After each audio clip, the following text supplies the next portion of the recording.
여러분은 부엉이와 올빼미의 차이점에 대해서 알고 계신가요?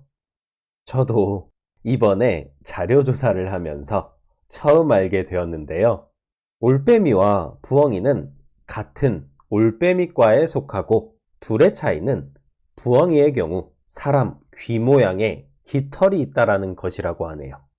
갑자기 무슨 올빼미 이야기냐고요? 스티브 잡스와 함께 이번 영상의 주인공이기 때문입니다. 오늘은 편인 이야기를 해보려고 하는데요. 먼저 십성에 대한 설명을 드려야 할 것 같습니다. 사주에서 10가지의 서로 다른 특성들을 십성이라고 하는데요.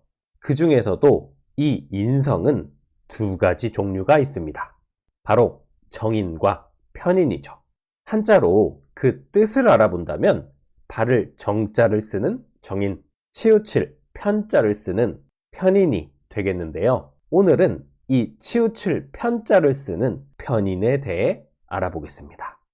여러분, 이 편인의 본질은 다름입니다. 뭐가 다르냐고요? 바로 생각이요. 어떻게요? 치우치게요.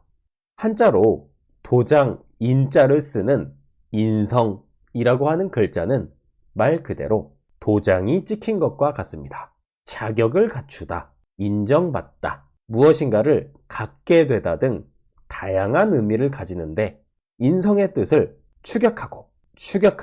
추격하면 생각하다라는 뜻만 남거든요. 결론적으로 편인이라는 특성은 치우친 생각으로 정의할 수 있겠네요.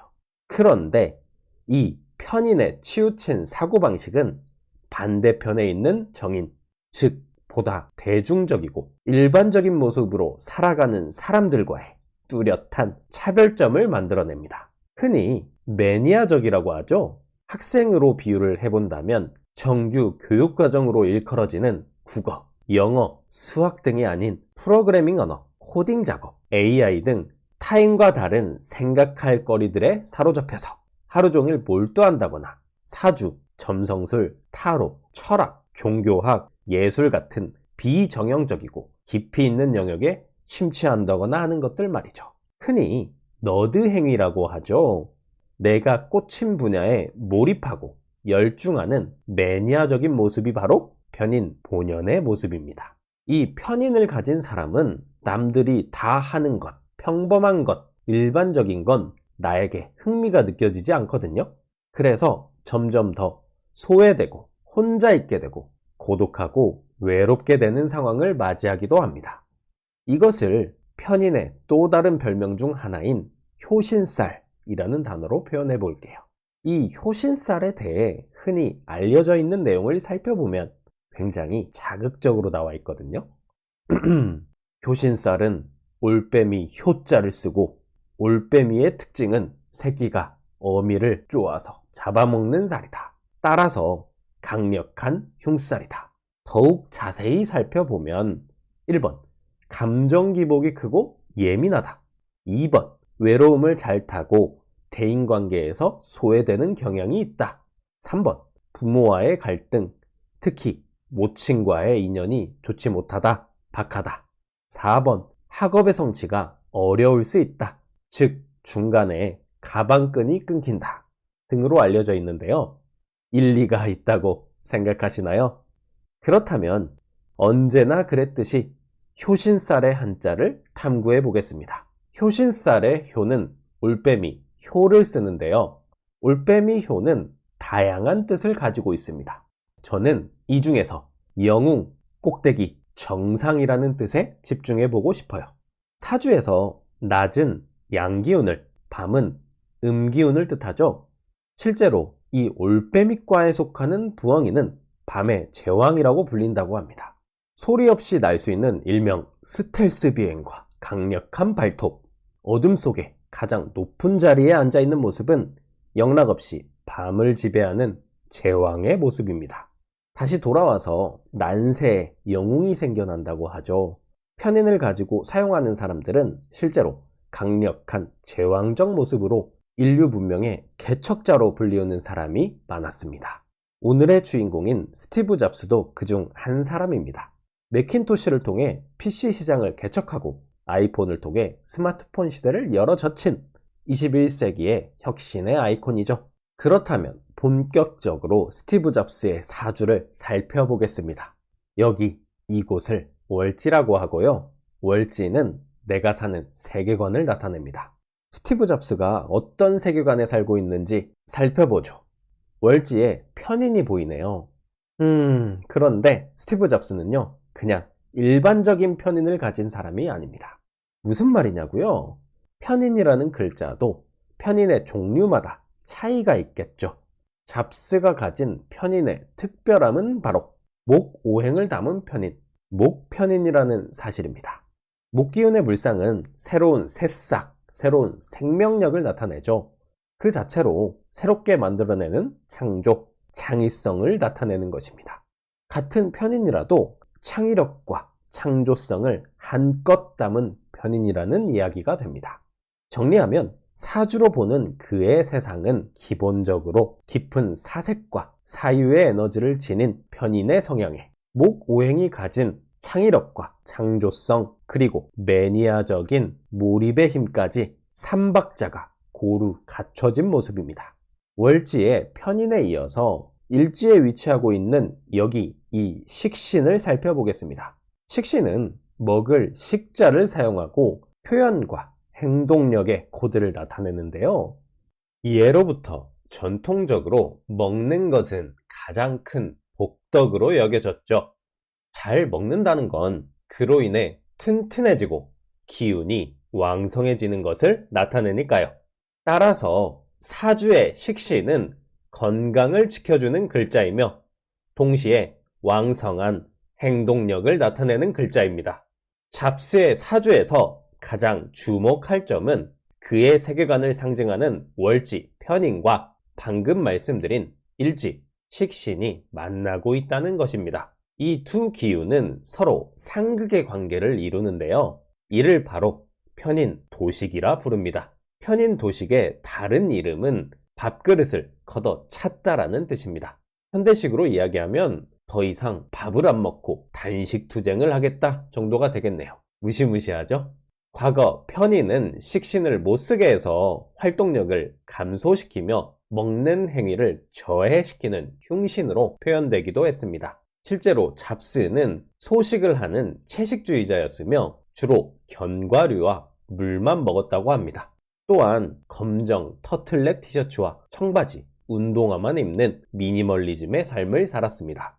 이처럼 편인도식은 잡스가 가졌던 평소 철학을 그대로 나타내고 있습니다. 그의 마지막 생애의 가치관을 단적으로 나타낸 것으로 2005년 스탠퍼드 대학교 졸업식의 축사 연설이 참 유명한데요. 연설을 마무리하며 마지막에 사용한 인용구가 바로 이것입니다. 직역하면 배고픔에 머물러라, 바보 같음에 머물러 있어라가 되겠네요. 이 인용구를 볼 때마다 편인도식이 떠올랐고 이번 영상을 만든 계기가 되기도 했는데요. 우리들 모두 게임을 하다가 드라마를 보다가 몰입하여 밥 먹는 것도 잊은 적이 한 번쯤은 있으실 겁니다. 현대사회에서 편인도식은 부정적인 흉신이 아니라 몰입의 힘을 나타내는 글자입니다. 배고픔에 머물러라, 바보 같음에 머물러라 라는 말은 배고픔에 머무르면서 밥 먹는 것도 잊으며 무언가에 몰입하고 열중해서 목표에 끝끝내 다다르는 능력, 바보 같음에 머무르면서 부족함을 채우기 위해 끊임없이 탐구하고 연구하는 능력입니다. 즉, 편인도식에 밥 먹는 것도 잊을 때까지 몰입하는 능력이 바로 한때 전 세계 시가총액 1위의 기업 애플을 만든 스티브 잡스가 가진 힘의 원동력일 것입니다. 그렇다면 그의 운명은 그를 어디로 인도했을까요? 그의 운명의 발자취를 따라 대운을 한번 살펴보겠습니다. 제가 이번 이야기의 도입부에서 인성을 추격할 대로 추격하면 생각하다 라는 뜻이 남는다라고 말씀드렸잖아요. 그의 20대 운과 30대 운은 인성, 곧 목기운이 투출되어 있는 형태로서 생각하는 시간들이라고 봐도 되겠네요. 더하여 목기운의 특징인 창의력, 창조성이 발휘되는 시간들입니다. 정리해보면 창조적인 생각을 하는 시간들이네요. 창조의 크리에이티브한 시간들을 지나 드디어 유금, 즉 재성운인 40대 운에선 발휘되었던 창의력이 드디어 세상 밖으로 본격적으로 드러나면서 재성이라는 형태로 물질화, 실체화, 구체화되어 나오게 됩니다. 당장에 47대 운의 시작인 2001년부터 아이팟 출시, 2007년 아이폰 출시, 2010년 아이패드 출시처럼요. 여기서 주목해야 할 점은 그가 운으로 맞이한 금기운입니다. 우리들 인간은 나에게 없는 것을 강하게 욕망합니다. 마치 항상 당연히 숨쉬고 있으니 공기의 소중함을 모르는 것처럼요.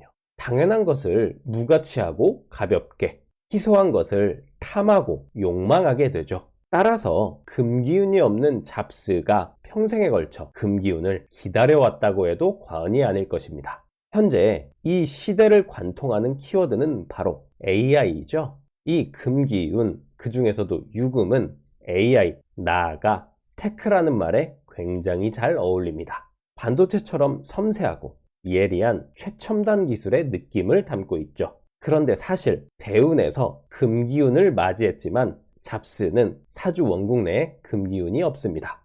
없는 것을 극도로 추구하게 되니 채워지지 못하고 끊임없는 공허함으로 쓰여졌을 것입니다. 그리고 이러한 공허함은 곧 집요한 강박으로 쓰여지기 십상이죠. 그래서 유명한 일화가 있습니다. 눈치채신 분들도 있을 것 같은데요. 자동차 번호판과 관련된 이야기입니다. 당시 캘리포니아주는 신차 구매 후 정식 번호판을 등록할 여유 기간인 6개월 동안 번호판을 부착하지 않아도 됐었다고 해요. 그런데 잡스는 6개월마다 새 차를 바꿈으로써 항상 정식 번호판을 부착하지 않고 임시 번호판을 부착하며 차를 타고 다녔습니다. 단지 자동차의 번호판 디자인이 마음에 들지 않다는 이유로 말이죠.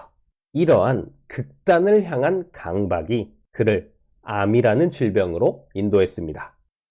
어떻게 할 수 있냐고요? 금기운과 관련된 질병이 바로 간, 췌장, 담낭 등입니다.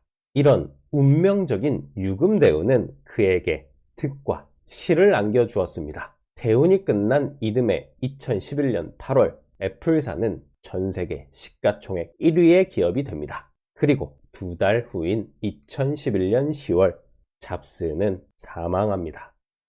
2001년 10월에 아이팟을 출시했으니 그토록 원하던 금기운을 맞이하고 딱 10년 후네요. 천재는 단명한다고 하던가요? 잡스가 본인에게 주어진 운을 강박적으로 대단히 빠르게 끌어다 쓴 것은 아닌지 생각해 보기도 합니다. 하지만 동시에 혁신은 속도에 달려있다라는 말이 떠오르기도 하네요. 또한 스티브 잡스는 효신살에 올빼미 효자의 뜻 중 하나인 꼭대기, 정상, 영웅이라는 단어 중 인류 세대의 발전을 가져온 혁신적인 영웅으로 기억될까요? 아니면 그저 극단성에 취하여 나아가기만 할 뿐 멈추지 못했던 한 사람으로 기억될까요? 범부인 제가 가타부타 평가를 내린다는 건 어불성설이죠. 구독자 여러분의 의견이 대단히 궁금하네요. 오늘은 편인이라는 키워드 그리고 혁신의 아이콘 스티브 잡스의 이야기를 해보았습니다. 사주로 보는 인물 이야기가 흥미로우셨다면 구독과 좋아요 부탁드립니다. 다음 시간에도 더욱 재밌는 내용으로 찾아뵙도록 노력하겠습니다. 감사합니다.